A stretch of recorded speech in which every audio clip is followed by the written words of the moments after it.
All right, this is the copyright disclaimer.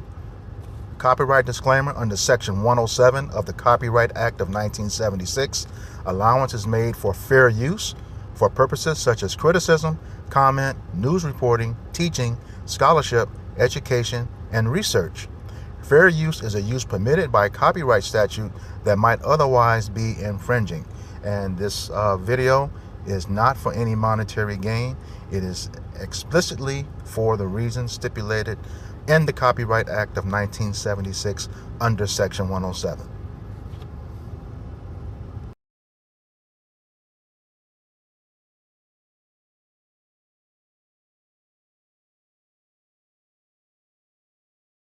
Black history stories you've never heard before. On October 4th, 1920, in Macclenny, Florida, a white farmer named John Harvey was shot and killed. A black man named Jim Givens was suspected of the crime. Authorities went on the hunt for Givens.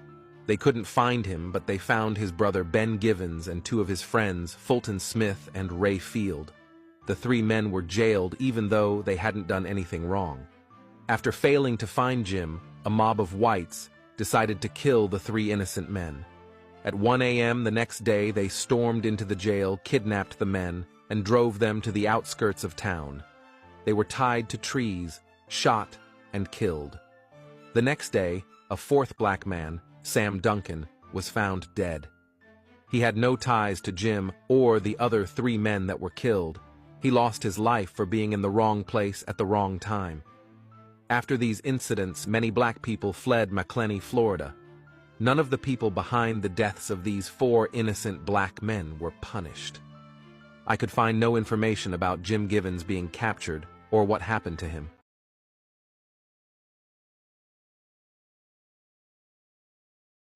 This is the book of Obadiah, chapter 1, verse 10, and it reads, For thy violence against thy brother Jacob, shame shall cover thee, and thou shalt be cut off forever.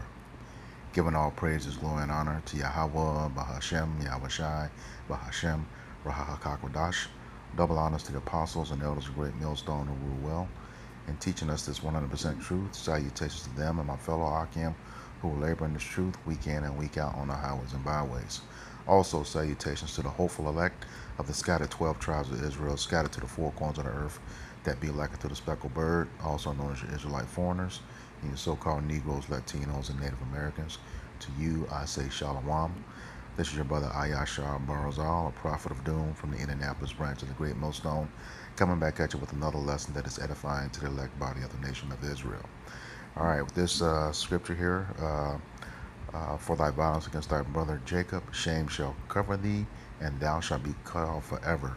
That thou is talking about Esau, Edom, the so-called white man who is the wicked, according to Malachi 1 and 4.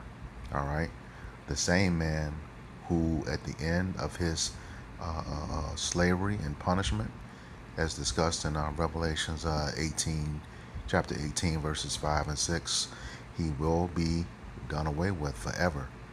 All right, in this same book, Obadiah chapter 1, verse 18.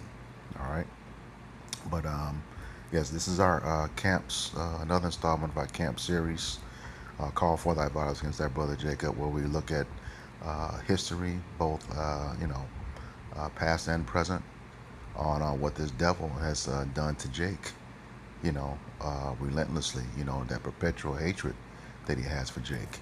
And I got this article here from one of our sources called EJI, which stands for Equality Justice Initiative. All right. And it's titled Four Innocent Black Men Lynched in Macclenny, Florida. Okay, it says on October 5th, 1920, a white mob lynched four innocent black men named Fulton Smith, Ray Field, Ben Givens, and Sam Duncan in Macclenny, Florida. According to news reports at the time, a prominent young white farmer named John Harvey was shot and killed at a turpentine camp near Macclenny on October 4th. The suspected shooter, a young black man named Jim Givens, fled immediately afterward and mobs of armed white men formed to pursue him. Mr. Givens' brother, Ben Givens, and two other black men connected to him, Mr. Smith and Mr. Field, were questioned and jailed during the search. Though there was no evidence or accusation that had been involved in Mr. Harvey's killing, that they had been involved in Mr. Harvey's killing, they were held simply for having a connection to the man the mob wanted. All right. So yeah, there's a scripture. I can't think of the top of my head. Murder, innocent. Okay. Yeah. This is Psalms 10 and 8. He sitteth in the lurking places of the villages. In secret places doth he murder the innocent. His eyes are privily set against the poor. All right. So yeah, this is what this devil is all about. You know, you couldn't find the man that you wanted, so you went searching other places and found those who were connected to him. You know, by friendship or blood relationship, and you murdered them. Okay. And like I said, the man was innocent. They never said who did it, but he's claimed he was innocent. All right. But Jake fled because he knew what you were going to do. All right. You have a history, you know, of if you get if even if the person was guilty, that never stopped you from destroying others in the community and wiping out whole communities for the action of one. All right. That's what you did.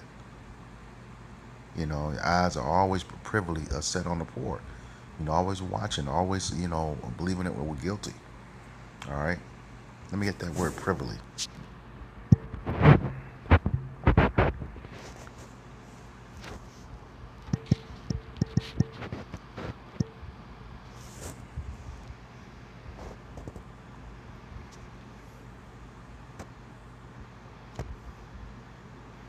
Okay.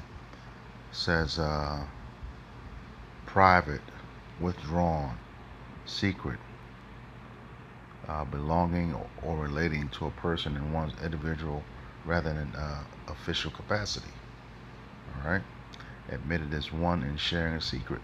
So yeah, you always watching in secret to see what you can do to Jake. You know, drive around. You got police cars. Over policing the area. You are waiting on this opportunity to kill that man. All right. Try the blue letter. Psalms 10 and 8.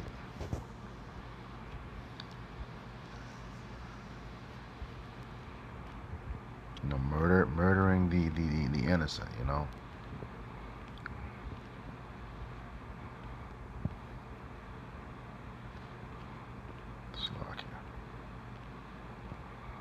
Actually, get it in the NLT. They lurk in ambush in villages, waiting to murder innocent people. They are always searching for helpless victims. That's exactly what they did to those men that were connected to the one that they suspected. All right. Let's get back to the article.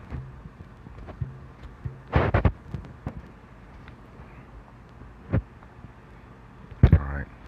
It says at around 1 a.m. on October 5th, a mob of 50 white men overtook the jail. And this is a common thing. They didn't overtake the jail.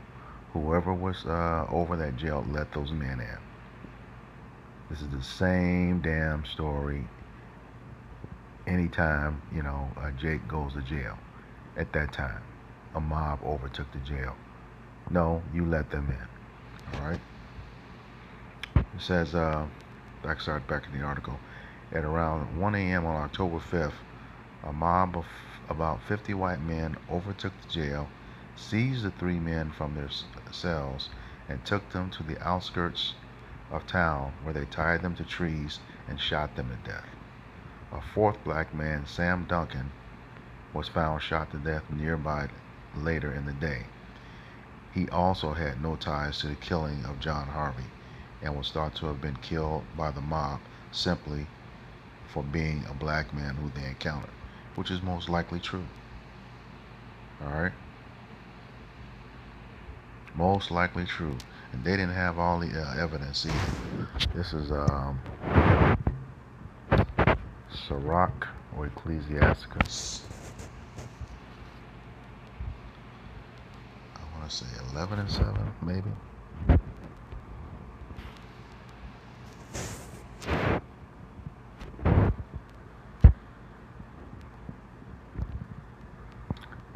Yeah, 11 and 7. It says, blame not before thou hast examined the truth.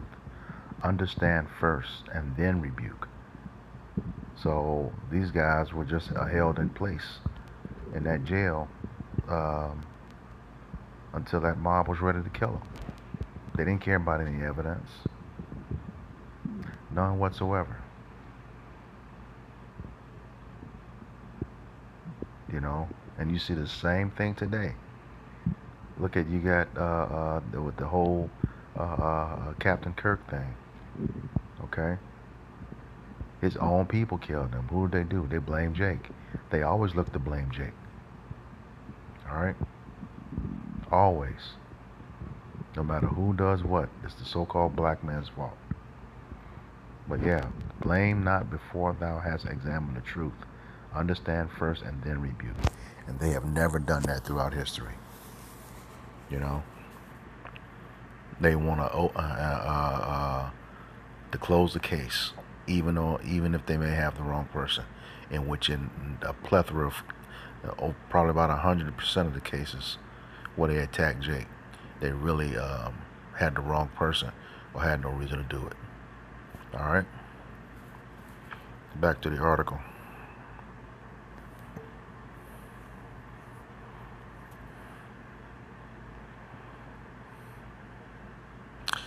It says 3 days later, the Chicago Defender, a northern black newspaper, reported that the white mobs continued to search for Jim Givens while most of the black community of Macclenny had fled the area in fear of further violent attacks. This is what they do. Okay? You killed 3 other men. You know, 4.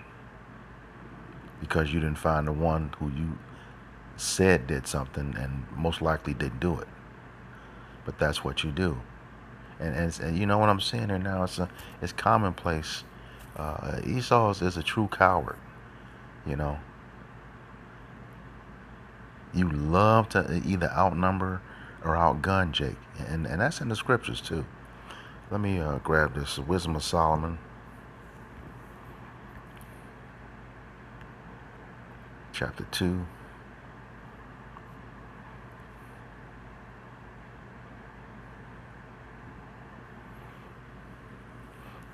Okay, and it reads, "Let us, plural, oppress the poor righteous man, singular."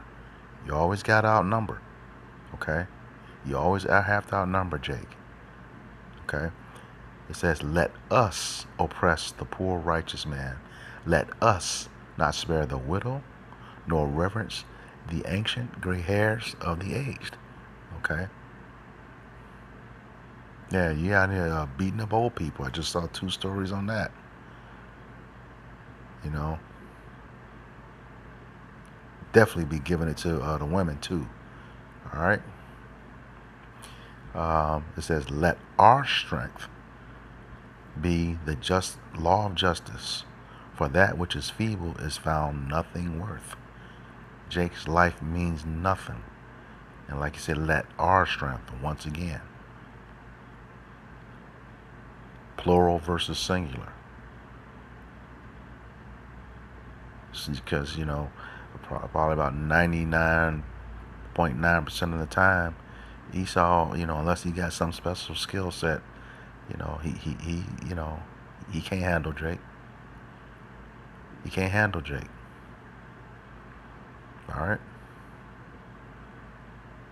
So yeah, he murdered those innocent men. But hey, things have to be paid for. We know none of you were probably never held accountable for it, but you will be. All right.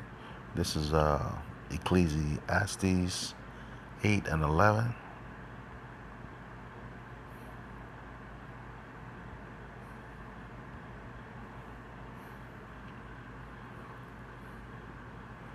And it reads, because sentence against an evil work is not executed speedily, therefore the heart of the sons of men is fully set in them to do evil. And that's true. That was 1920. You all still doing the same shit today.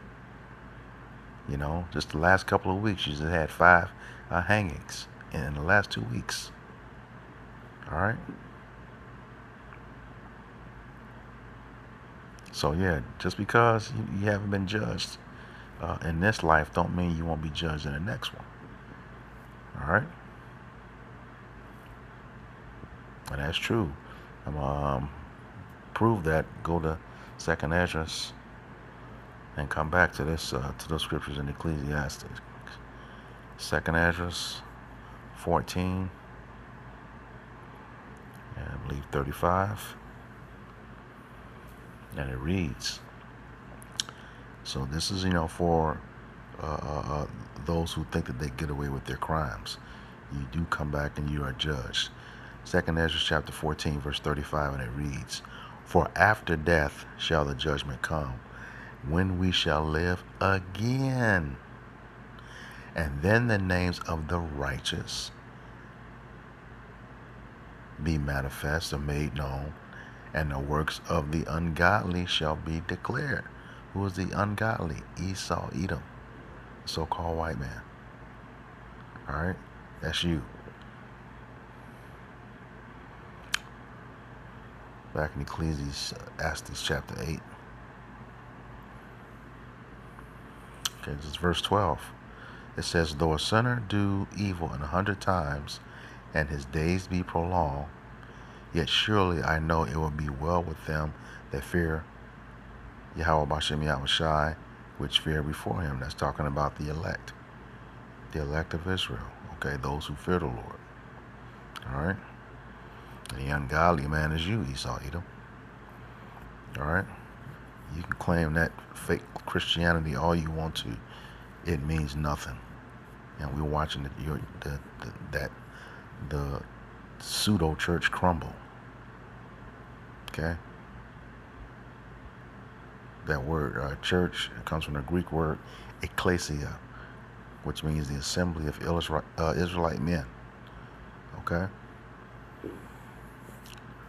Verse 13, and it reads, but it shall not be well with the wicked, neither shall he prolong his days, which are as a shadow, because he feareth not before Yahweh Bashem Yahushai. Yeah, you don't fear the Lord. That's why you constantly kill and maim, rape, rob, and murder. But it's all coming to a head now. All right, I'm going to close out with this last scripture. This is the book of Ezekiel, chapter 35, 5 and 6. And it reads, because thou hast had a perpetual hatred, and hast shed the blood of the children of Israel by the force of the sword. Whose blessing was the sword? Esau, Edom. As it's says in Genesis 27. All right. And we know in Romans he does not bear the sword in vain. All right. That's his job. And he has executed to perfection, but went overboard when it came to Jake. All right. It says, because thou hast had a perpetual hatred, and hast shed the blood of the children of Israel by the force of the sword in the time of their calamity, in the time that their iniquity had an end. Verse 6. Therefore, as I live, saith Yahweh our power, I will prepare thee unto blood, and blood shall pursue thee. Since thou hast not hated blood, even blood shall pursue thee. So yeah, you're going to get it exactly what you put out, but in righteousness. All right. Colossians 3 and 25 right quick.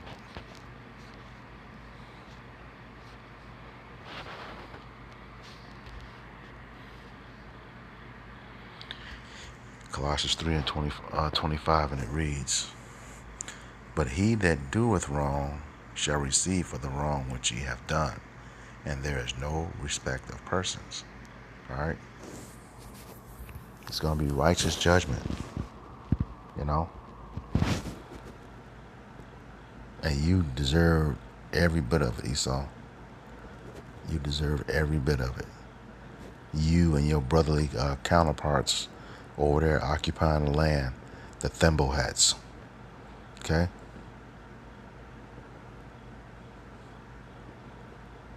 So yeah, since you haven't hated blood, blood is going to pursue you. All right? You're going to lose miserably. You know, the prophets see it shaping up. You know? You look at it now, the same spirit that was on, that white mob, it's on Esau today. You can see it. Marching down the street, talking about white man, fight back. Fight back on what? You know? So, hey. So with that, I hope this lesson was edifying to the elect body of the nation of Israel. Once again, I'm going to give all praises, glory, and honor to Yahweh, Bahashem, Yahweh Shai, Bahashem, Rahak HaKodash. Double honors to the apostles and elders, a great millstone who rule well, and teaching us this 100% truth. Salutations to them and my fellow Akim who labor in this truth week in and week out on the highways and byways. Also, salutations to the hopeful elect of the scattered 12 tribes of Israel, scattered to the four corners of the earth, that be like unto the speckled bird, also known as your Israelite foreigners and your so-called Negroes, Latinos, and Native Americans. To you, I say Shalom, Kwam Yasharala, Abba Babal. We got next. Shalom.